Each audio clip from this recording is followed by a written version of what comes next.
Karena saya itu dapat pertanyaan gini, Beb, kok antum jarang cerita karomahnya wali? Saya tuh kadang ditanya itu.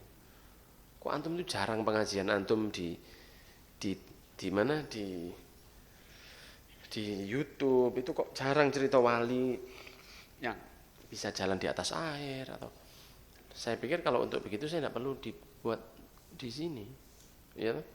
Nanti orang tidak terima itu, tidak gampang orang bisa menerima karomah itu, walaupun karomah itu ada. Seperti Nabi Sulaiman yang memerintahkan siapa yang bisa membawa singgasananya Balkis kemari 1.500 kilo dari Sabak ke Yaman, dari Sabak ke Syam, dibawa katanya Ifrit sebelum jenengan berdiri dari kursi jenengan. Katanya Asif bin Barkhiyah, wali, bukan nabi, muridnya Nabi Sulaiman. Jenengan kedip mawon, habis pindah. Sak kedipan Nabi Sulaiman, singgasananya itu ditransfer. Nah, Al-Quran loh ini. Karomah itu banyak, yang bisa begini, yang bisa begitu, yang bisa itu banyak. Cuman tidak untuk dipublikasikan di YouTube. Karena kan tidak semua orang, ya tidak semua orang itu bisa nerima. Ya bukan semua obat itu dikasih orang. Lah anak kecil dikasih obat yang ya anak kecil kalau flu ya mungkin dikasih ibunya minum obat atau minum. Ya masuk anak kecil umur setengah untuk umur 1 bulan diombeni obat, dicekok obat ya mati, Pak. Ya enggak semua disampaikan. Cuman saya lebih tertarik membahas tentang amal para wali. Karena itu yang bisa dicontoh. Kalau karomahnya enggak bisa dicontoh. Tapi amalnya itu bisa. Imam Junaid al-Baghdadi. Ya, Imam Junaid al-Baghdadi. Setiap masuk pasar, tutup lagi, masuk buka toko, tutup lagi, sholat dulu 200 rakaat. Ya jadi wali. Karomahnya banyak ceritanya. Cuma saya tidak cerita Pak karomah. Cerita amal. Jadi 200 rakaat dulu. Sholat sunnah mutlak 200 rakaat dulu. Mari baru dibuka tokonya. Imam Junaid al-Baghdadi. Pernah sakit telinga beliau. Katanya dokter, jangan kena air ya. Oh iya dok. Enggak, ini parah loh ini, sama ini sakitnya sudah nemen. Jangan kena air. Oh ya. Dokternya keluar. Imam Junaid al-Baghdadi balik. Dilihat, loh, kok basah? Ya. Akhirnya dia mengatakan, gimana sampean ini? Kok telinga jenengan ini sampean kasih air? Coba diperiksa kupingnya.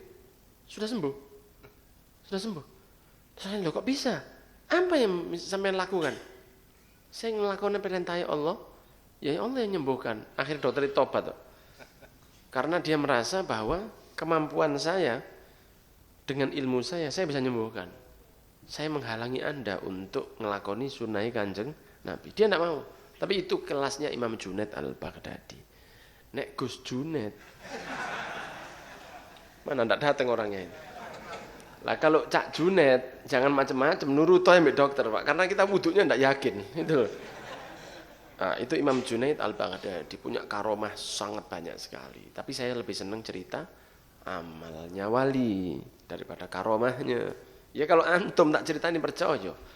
Tapi kalau YouTube ini kan tidak semua bisa.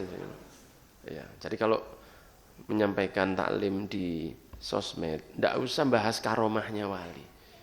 Kenapa? Yang pertama tidak akan menambah yang cinta, yang tidak cinta tidak akan bertambah kagum, malah dipikir dongeng. Oh no, tidak ada, masa bisa orang begitu? Kenapa kok bisa? Lah Asif bin Barkhiyah sudah jangan repot-repot. Iskandar Dzulkarnain itu. Mana ya Ya'juj sekarang? Ditutup sama dia. Temboknya di mana? Sak dunya gak ono sing ngeru. Karomah itu kan ada. Al-Khadir itu kan bukan nabi.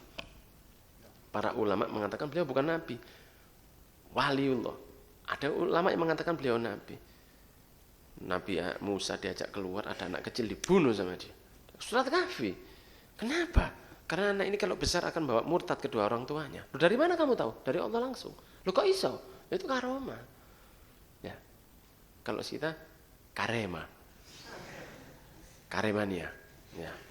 Nah, begitu sehingga Kalau saya rasa para asatid, para mubalek yang dihadirin sini atau yang melihat video ini, sebaiknya jangan bahas karoma kalau di sosmed ya. Kalau dimasukkan sosmed jangan diupload, akan jadi hinaan orang dan kasihan yang menghina. Kenapa? Karena ditakutkan dia mendapatkan satu hal buruk karena menghina walinya Allah. Sedangkan Allah itu nantang perang kepada manusia di dua hal. Satu, pengambil riba. Dua, pengganggu walinya. Nah, ditakutkan kalau ada seorang waliullah punya karomah besar, kemudian diceritakan oleh mubalek yang mendengar tidak percaya, biasa, wong biasa itu. Ditakutkan itu buruk buat pemirsanya. Jadi orang menyampaikan taklim itu kan juga seperti orang silat, Pak. Ya, tidak boleh dikasak terus, ya kan ada pertahanan juga. Jelas ya? Iya.